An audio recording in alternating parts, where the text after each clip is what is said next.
Selamat hari Selasa teman-teman. Kita bertemu kembali di Selasa terakhir di tahun 2021 ini.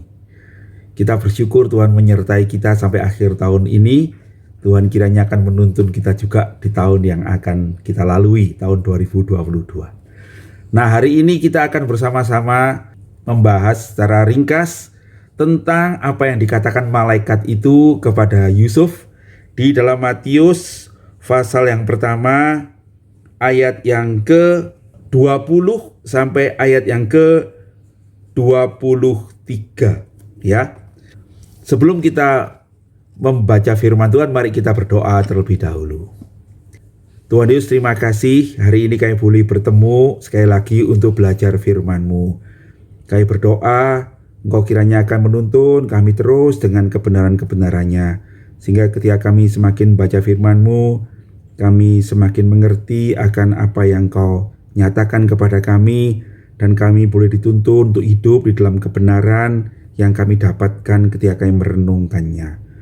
Tuntunlah kami ya Roh Kudus, kiranya Engkau yang bekerja di dalam hati kami, dalam hati semua umat-Mu, dan kiranya hidup kami sebagai umat-Mu memuliakan nama Tuhan. Terpujilah nama-Mu, tuntunlah hamba-Mu juga dalam segala kelemahan untuk boleh membagikan firman Tuhan. Dia lebih banyak daripada yang bisa hamba-Mu katakan, Engkau yang berkata-kata dalam hati setiap anak-Mu. Dalam nama Yesus Juru Selamat kami yang hidup, kami berdoa dan mohon tuntunan. Amin. Nah, firman Tuhan akan saya bacakan. Ketika ia mempertimbangkan maksudnya itu, malaikat Tuhan nampak kepadanya dalam mimpi dan berkata, Yusuf anak Daud, janganlah engkau takut mengambil Maria sebagai istrimu, sebab anak yang di dalam kandungannya adalah dari Roh Kudus. Ia akan melahirkan anak laki-laki, dan kau akan menamakan dia Yesus, karena dialah yang akan menyelamatkan umatnya dari dosa mereka. Hal itu terjadi supaya genaplah yang difirmankan Tuhan oleh Nabi. Sesungguhnya anak darah itu akan mengandung dan melahirkan seorang anak laki-laki, dan mereka akan menamakan dia Immanuel, yang berarti Allah menyertai kita. Berbahagia kita sekalian yang membaca firman Tuhan, menyimpan dalam hati dan melakukannya dalam hidup kita. Saudara-saudara, hari ini kita akan bahas dua hal. Yang pertama, apa yang dinyatakan oleh malaikat itu kepada Yusuf, dan yang berikutnya kita akan membaca dari apa yang dihayati oleh Matius dari pernyataan malaikat itu. Yang pertama di ayat 23 dikatakan bahwa malaikat itu datang kepada Yusuf melalui mimpi ya. Apa yang dikatakan malaikat itu? Yang pertama, malaikat itu menyebut bahwa Yusuf anak Daud. Ini sekali lagi mengingatkan kita bahwa sesungguhnya Mesias itu akan lahir sebagai keturunan Daud ya. Sebagai keturunan Daud. Malaikat itu menekankan Yusuf, engkau adalah keturunan Daud ya. Engkau akan mengambil bagian di dalam nubuat yang Tuhan nyatakan kepada umatnya, yaitu kedatangan Mesias. Jangan takut mengambil Maria ya, sebab anak yang dilahirkannya itu akan menyelamatkan umatnya dari dosa mereka.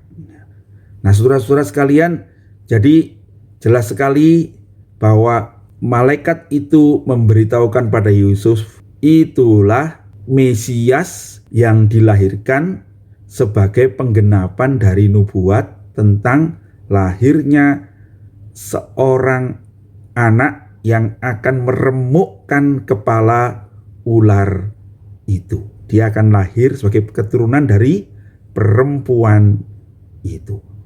Nah, saudara-saudara sekalian, kalau kita membaca Alkitab, kita akan menemukan kebenaran bahwa semua cerita tentang penyelamatan itu ada dalam Kejadian 3 ayat 15 itu ya, yang mengatakan, aku akan mengadakan permusuhan antara engkau dan perempuan ini. Engkau itu adalah ular, antara keturunanmu dan keturunannya. Nah, ada keturunan perempuan ini ya.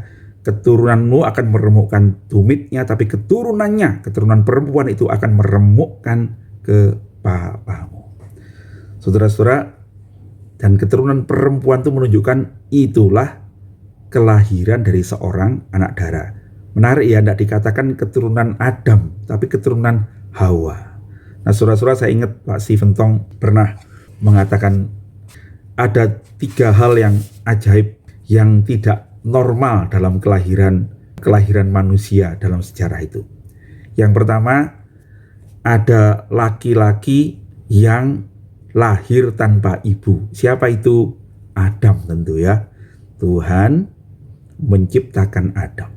Lalu ada perempuan yang lahir tanpa ibu, yaitu Hawa. Dari mana dia datang? Dari Adam.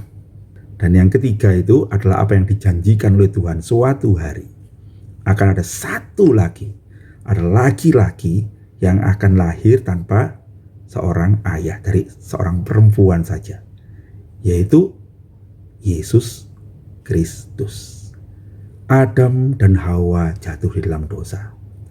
Tetapi keajaiban yang ketiga, penciptaan Allah, karya Allah di dalam kelahiran itu melalui Kristus Yesus yang akan memulihkan kejatuhan dari dosa itu. Sebab itu di dalam ayat itu jelas dikatakan, dan engkau akan menamakan dia Yesus karena dia akan menyelamatkan umatnya dari dosa mereka.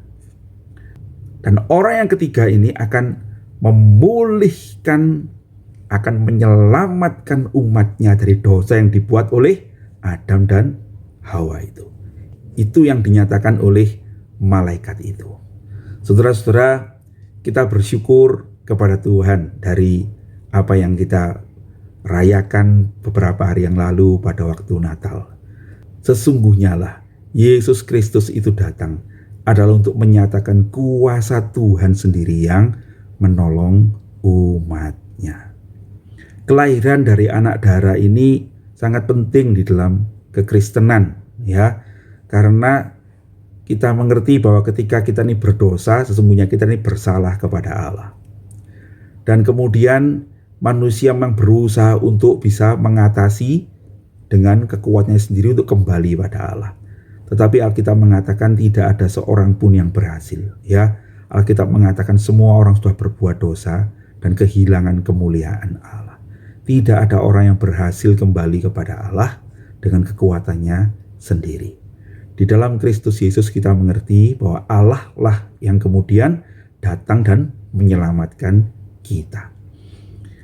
Karena hanya Dia yang tidak berdosa. Itu yang pertama. Yang kedua, saudara-saudara, kelahiran anak darah ini penting untuk menunjukkan kuasa Allah yang menyelamatkan kita itu adalah dari dirinya sendiri. Sebab sesungguhnya hanya Allah lah yang bisa menyelamatkan seluruh umat manusia, yang bisa menanggung dosa seluruh isi dunia. Sebab Dialah yang kekal. Tidak mungkin kalau manusia biasa itu, kalau Yesus adalah manusia yang sempurna, nabi, lalu dia bisa menanggung dosa isi dunia, itu tidak bisa. Tetapi kalau dia Allah yang kekal, yang menciptakan segala sesuatu, yang Tuhan katakan, akulah yang awal dan yang akhir, maka Dia bisa menanggung seluruh dosa umat manusia dari yang awal sampai yang akhir. Penebusannya itu bersifat abadi, sebab Dia yang melakukannya adalah abadi. Ya saudara-saudara, kita bersyukur kepada Tuhan. Sesungguhnya lah karena anugerah itu, karena Tuhan yang melakukannya, maka kita ini beroleh selamat. Itulah sebabnya malaikat itu berkata, Dia akan datang menyelamatkan umatnya dari dosa. Siapa yang bisa melakukan itu? Hanya Tuhan sendiri. Ya, bukan manusia. Puji Tuhan. Kemudian yang kedua, saya ingin menyoroti untuk kata Immanuel itu ya. Ini adalah bagian dari apa yang dikatakan oleh Matius sebetulnya ya. Ayat 22 dan 23 itu adalah perkataan Matius. Hal ini terjadi supaya genaplah yang difirmankan Tuhan oleh Nabi. Nabi siapa ini? Nabi Yesaya ya. Bagian yang dikutip Matius itu, sesungguhnya anak darah itu akan mengandung dan melahirkan seorang anak laki-laki dan mereka akan menamakan dia Immanuel itu terdapat di dalam Yesaya 7 ayat 14. Yesaya 7 ayat 14 ya. Kita akan melihat kitab Yesaya sebentar. Di dalam Yesaya 7 kita menemukan ada cerita tentang pertemuan Yesaya dengan Raja Ahaz. Siapa Raja Ahaz ini? Raja Ahaz ini adalah Raja Yehuda, dia keturunan Uzia, tetapi dia adalah orang yang tidak sungguh-sungguh mengasihi Tuhan ya. Dikatakan pada waktu itu ya Ahaz itu sedang ketakutan. Karena apa? Karena dia sedang diancam oleh dua raja dari sebelah utara, yaitu Raja Israel namanya Pekah bin Remalia. Yaitu Israel itu adalah Samaria ya, Ahaz itu Raja Yehuda ya dari utaranya. Dan kemudian Pekah ini bekerja sama dengan Raja Aram. Aram itu Damaskus itu juga di sebelah utaranya. Dan dua raja ini bermaksud menggempur Yehuda. Nah saudara-saudara sekalian, katanya Ahaz ini ketakutan ya. Dan kemudian dia minta bantuan pada raja yang lebih jahat, yaitu Raja Asyur, Tiglat-Pileser ya. Raja Asyur. Nah, kerajaan Asyur ini kerajaan yang kejam sekali. Tetapi dalam ketakutannya Ahaz itu minta bantuan pada mereka. Bahkan dia menyerahkan beberapa barang-barang emas dari bait Allah itu untuk jadi upeti bagi Raja Tiglat-Pileser. Nah saudara-saudara, kemudian Tuhan itu berkata pada Yesaya, temuilah Ahaz. Dan kemudian Yesaya itu menemui Ahaz di dalam Yesaya pasal yang ke-7 itu. Nah saudara-saudara, dalam cerita pertemuan itu ada 3 nama anak ya. 3 nama anak, yaitu yang pertama Shear Yashub. Shear Yashub itu muncul dalam Yesaya 7 ayat 3. Baiklah engkau keluar menemui Ahaz, engkau dan Shear Yashub anakmu laki-laki ya. Jadi Shear Yashub adalah anaknya Yesaya pada waktu itu. Nah saudara, nama Shear Yashub ini artinya adalah orang-orang yang tersisa akan kembali gitu ya. Orang tersisa akan kembali. Nama ini menubuatkan bahwa Israel akan dibuang, tetapi Tuhan akan tetap memelihara umatnya. Tidak akan Yehuda atau Israel itu habis. Tuhan pasti menjaga umatnya. Yesaya menubuatkan Yehuda akan terbuang. Yesaya menubuatkan Yehuda akan mengalami masalah karena mereka tidak setia pada Tuhan. Tapi Tuhan tetap setia memelihara umatnya. Nah bersama dengan anak ini Yesaya menghadap ke Ahaz. Dan kemudian dia berkata pada Ahaz, kenapa kamu takut pada Pekah dan kepada Rezin itu? Jangan takut, berharap kepada Tuhan.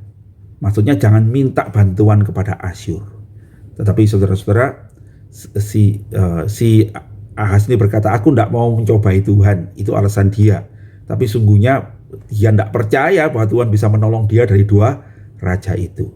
Nah karena perkataan ketidakpercayaan Ahaz itulah kemudian Yesaya atas perintah Tuhan mengatakan, baik, Tuhan akan memberikan tanda bagimu ya. Nah tanda itu terdapat di dalam Yesaya 7 ayat 14 itu ya.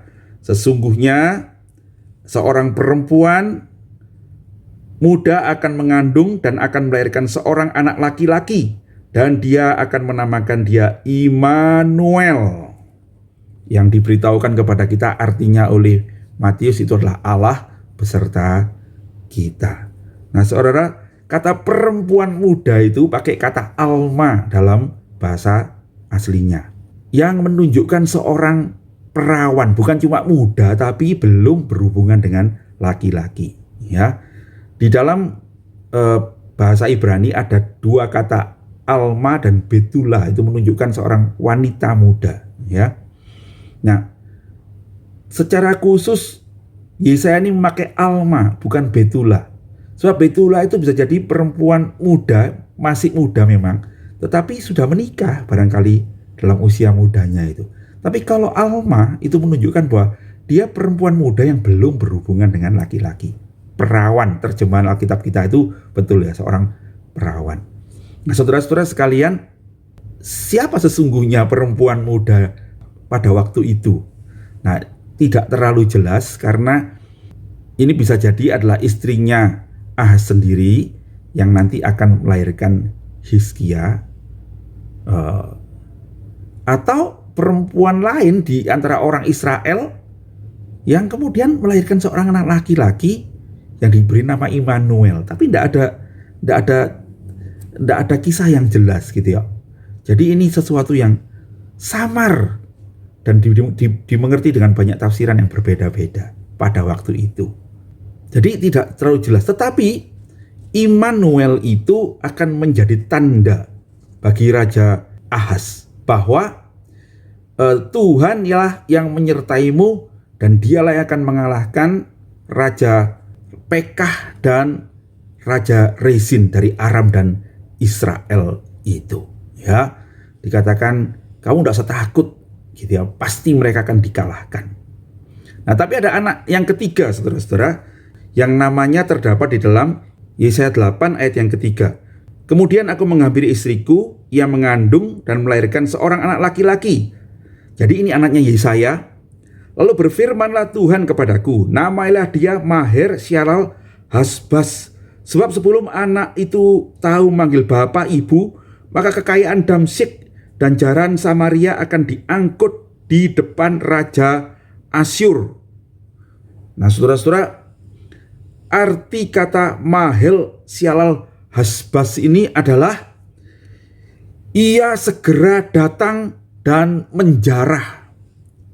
Nah, saudara-saudara, anak yang ketiga ini adalah nubuat tentang Raja Asyur, ya. Jadi memang betul, ya. Kemudian sebelum Maher Syalal Hasbaz ini umur 3 tahun, Rezin dan Pekah itu kemudian kalah ya oleh karena kuasa Tuhan, mereka dikalahkan. Israel sekian waktu menikmati kemenangan, tetapi kemudian Raja Asyur itu datang bukan untuk membantu Yehuda, tetapi untuk kemudian menjarah Yehuda. Syair Yashub jelas anaknya Yesaya. Maher Syalal Hasbaz jelas anaknya Yesaya. Tapi siapakah Immanuel itu? Nah, saudara-saudara sekalian, di dalam bagian firman Tuhan yang kita baca itu, Matius itu mengatakan sesungguhnya Yesus Kristuslah itu yang menjadi penggenapan nubuat tentang Immanuel itu. Dialah yang dilahirkan oleh anak dara yang tidak jelas waktu itu siapa, ya. Tetapi sekarang jelas itu adalah dari Maria yang mengandung oleh Roh Kudus. Dialah yang berarti Tuhan beserta kita, yang bukan cuma terjadi pada waktu Raja Ahaz itu, tetapi itu akan terjadi di tengah-tengah umatnya selama-lamanya, ya. Gereja dari Israel sampai gereja hari ini. Setelah Kristus Yesus disalibkan dan naik ke surga, Israel itu kemudian mengalami kehancuran, ya, nyata dari ketika bait Allah itu dihancurkan dan Israel hilang sebagai bangsa selama hampir 2000 tahun. Israel kumpul kembali sekarang sudah itu, saudara-saudara. Tapi pada masa Israel itu hilang sebagai bangsa, gerejalah yang menggantikannya bertumbuh sebagai umat Allah. Dan hari ini, saudara-saudara, saya tidak tahu bagaimana pertemuan antara umat Allah yang pertama itu dan gereja hari ini. Tapi saya percaya dalam semuanya itu sungguh Tuhan beserta kita. Semua terjadi atas maksud Allah. Semua terjadi dalam rancangan Allah. Sebab Tuhan tidak pernah meninggalkan kita, tetapi Tuhan itu menyertai kita selangkah demi selangkah. Puji Tuhan, ya. Satu lagi adalah kenapa kok Matius itu bisa menafsirkan itu. Saya kira Matius adalah seorang Yahudi dan dia sedang menulis kitab Matius, Injil Matius ini pada orang-orang Yahudi. Matius itu mengulang kata supaya genaplah yang difirmankan Tuhan oleh Nabi itu lebih dari 10 kali dalam seluruh Injil Matius, yang menunjukkan bahwa Matius adalah seorang yang mengerti penantian bangsanya. Dan dia kemudian menunjukkan bahwa penantian-penantian itu, nubuat-nubuat itu sesungguhnya digenapi dalam Kristus Yesus Tuhan kita. Saudara-saudara, sekali lagi ini menunjukkan betapa Tuhan itu menepati janjinya. Ini sekali lagi bahwa sungguh firman Tuhan ini hidup dan benar. Ditulis ribuan tahun, tetapi dia digenapi satu persatu. Puji Tuhan. Saya berharap itu membuat kita makin percaya pada Tuhan, makin membaca firman Tuhan, dan makin membiarkan hidup kita dituntun oleh terang firman Tuhan ini. Karena inilah yang hidup dan yang benar. Apa artinya menjadi orang Kristen, saudara-saudara? Apa artinya menjadi pengikut Yesus? Kata Tuhan Yesus, bukan semua orang yang menyebut aku Tuhan, Tuhan itu yang masuk dalam kerajaan sorga, artinya yang menjadi muridku, tetapi yang melakukan kehendak Bapakku yang di sorga, yaitu melakukan firman Tuhan ini. Ya, Tuhan Yesus mengatakan orang yang akan menjadi muridku dengan kokoh adalah orang-orang yang bukan hanya mendengar firman, tapi melakukan firman itu. Karena orang yang melakukan firman itu membangun rumahnya di atas batu. Tapi orang yang cuma mendengarkan firman itu membangun rumahnya di atas pasir. Ya, ketika badai datang, masalah datang, persoalan datang, orang-orang yang cuma mendengar firman Tuhan itu tidak melakukannya, dia akan hancur. Ya, imannya akan runtuh. Tapi orang yang mendengarkan firman Tuhan dan melakukannya, hidupnya akan kokoh. Ya, bukan cuma di dunia ini, tapi sampai kepada hidup yang kekal. Saudara-saudara, kiranya apa yang kita baca hari ini semakin menolong kita untuk lebih lagi mau belajar firman Tuhan, lebih lagi mau berjalan menurut tuntunannya. Itu yang penting, ya. Dan biarlah kita bukan berjalan menurut jalan kita sendiri, tapi kita biarkan hidup kita dituntun oleh Tuhan. Firman Tuhan hari ini bicara tentang Immanuel, Tuhan beserta kita. Mari saudara-saudara, kita tidak berpegang pada harta kita, tidak berpegang pada tuntunan kepintaran kita, tidak berpegang pada tuntunan kepintaran orang-orang kuat, orang-orang hebat, tetapi sungguh kita berpegang pada tuntunan firman Tuhan.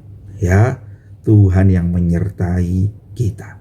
Dialah sesungguhnya juru selamat yang akan menuntun kita di dunia ini sampai pada hidup yang kekal, yang menuntun hidup kita ini menjadi berkat bagi orang lain, dan kita menemukan sukacita yang sejati di dalam Dia. Selamat tahun baru teman-teman. Kiranya apa yang kita renungkan di akhir tahun ini akan memulai perjalanan kita tahun yang akan datang lebih giat lagi belajar firman Tuhan. Ya, saya undang teman-teman untuk PA. Kita boleh mengikuti pengajaran di YouTube dan kita boleh mendiskusikannya setiap Selasa sore jam 6 di Zoom GKA Immanuel Malang. Tuhan Yesus memberkati. Mari kita berdoa. Terima kasih kami boleh membaca dan belajar dari firman-Mu hari ini Tuhan. Kami diingatkan bahwa sungguh firman-Mu adalah benar. Apa yang kami rayakan kemarin dalam Natal itu sungguh adalah nubuat firman Tuhan yang digenapi, maksud Allah yang terjadi, dan kiranya itu membuat kami semakin yakin bahwa sesungguhnya Tuhanlah yang berdaulat atas hidup kami, dunia ini, dan umat Tuhan. Tuntunlah kami untuk belajar lebih rajin firman-Mu, dan ajarlah dan berikanlah kami kekuatan ya Roh Kudus, supaya kami bisa melakukannya dalam hidup kami. Berkati gereja-Mu, demi Yesus Juru Selamat kami yang hidup, kami berdoa dan mengucap syukur. Amin. Sampai ketemu nanti sore teman-teman, kita membahas dan mendiskusikannya bersama-sama. Tuhan Yesus memberkati.